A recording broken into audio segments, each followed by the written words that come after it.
اللهم صل وسلم وبارك على سيدنا محمد وعلى آله وصحبه وسلم. السلام عليكم، ازيكم؟ يا رب تكونوا بخير. تعالوا نقدم وصفة جديدة من مطبخ حور، وهي بسكوت. حرفيا مش هياخد منكم غير دقايق. مكونات بسيطة وسهلة جدا، مكونات اقتصادية حرفيا، من غير زبدة من غير بيض.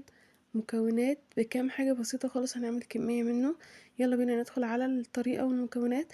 اهم حاجة لو عجبكم الفيديو ده اتمنى تعملوا لي لايك وشير، ولو انتوا جداد على القناة انزلوا تحت الفيديو اعملوا اشتراك او سبسكرايب وفعلوا جرس التنبيه. استخدمت كوبايتين من الدقيق، عليهم نص كوباية من الزيت، 60 جرام من عصير البرتقال، عليهم 60 جرام من السكر وبشر برتقانة، وعليهم نص معلقة أو أقل من نص معلقة ممسوحة من البيكنج باودر. هنبدأ نخلط المكونات واحدة واحدة مع بعض بالتدريج. أول حاجة ضفت السكر في بولة كبيرة، وضفت عليهم الزيت، وبالمضرب العادي ممكن تستخدمي العجان مفيش مشكلة. هتبدأي تضربي الزيت مع السكر في مدة مش أقل من 3 دقايق، لما تحسي ان القوام بدأ يفتح معاكي والسكر امتزج كده مع الزيت. هنبدأ ننزل بالمكون اللي بعده. ضفت عصير البرتقال، وهضيف عليه بشر البرتقال، وممكن نضيف كمان فانيليا عشان تعزز الطعم والنكهة معايا. هقلبهم كويس جدا لحد ما يمتزجوا، وبعد كده هبدأ انزل عليهم بكمية الدقيق. بس قبل ما اضيف الدقيق هضيف عليه البيكنج باودر. هقلبهم كويس جدا بحيث ان هم يختلطوا مع بعض، وهبدأ انزل بالتدريج واحدة واحدة. والدقيق اللي انا استخدمته دقيق متعدد الاستخدامات، وممكن تستخدمي دقيق البسكوت. في الحالتين هو يظبط معاكي تمام. هبدأ انزل بالتدريج زي ما قلنا واحدة واحدة لحد ما اتأكد ان كل كمية الدقيق امتزجت تماما. ممكن تكون الكمية زيادة شوية، ممكن تكون اقل. لو حسيت ان العجينة بتاعتها متماسكة شوية ممكن اضيف لها مثلا معلقة او معلقتين من الزيت، بحيث ان هي تمتزج مع بعض.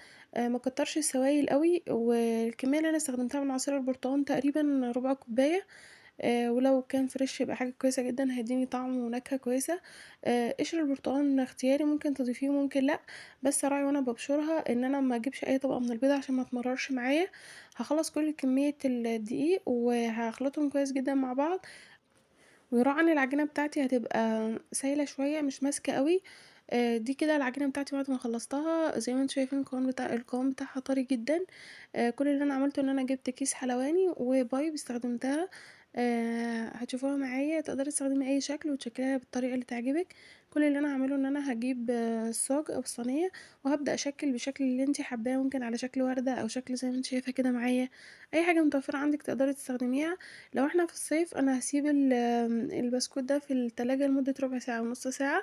لكن لو انا في الشتا زي ما احنا بنعمله دلوقتي كده، كل اللي انا هعمله ان انا اسخن الفرن مسبقا على درجة حرارة 160. رف اوسط. هتاخد معايا في حدود 20 دقيقة على حسب درجة حرارة الفرن. لو الفرن بتاعي سخن قوي يعني ممكن اقلل درجة الحرارة عشان يظبط معايا. مجرد ما ياخد لون من تحت هبدأ اشغل عليه الشواية من فوق لحد ما ياخد لون معايا، وهبدأ اطلعه من الفرن واسيبه. ما احركش الصينية بتاعتي عشان ما يتكسرش مني لانه بيبقى طري جدا. وبعد ما يبرد خالص هبدأ انقله. طبعا تقدري تقدميه او ممكن ناخده مع الشاي الصبح او القهوة. حاجة سهلة وبسيطة، غير مكلفة، مخدتش وقت تماما. اتمنى وصفة النهاردة تكون عجبتكم. مرة تانية لو عجبكم الفيديو اتمنى تعملوا لي لايك، ولو انتوا حابين فيديوهات نعملها مع بعض قريب سيبوها لي في الكومنتات، واشوفكم في فيديو جديد ان شاء الله. الى اللقاء، مع السلامة.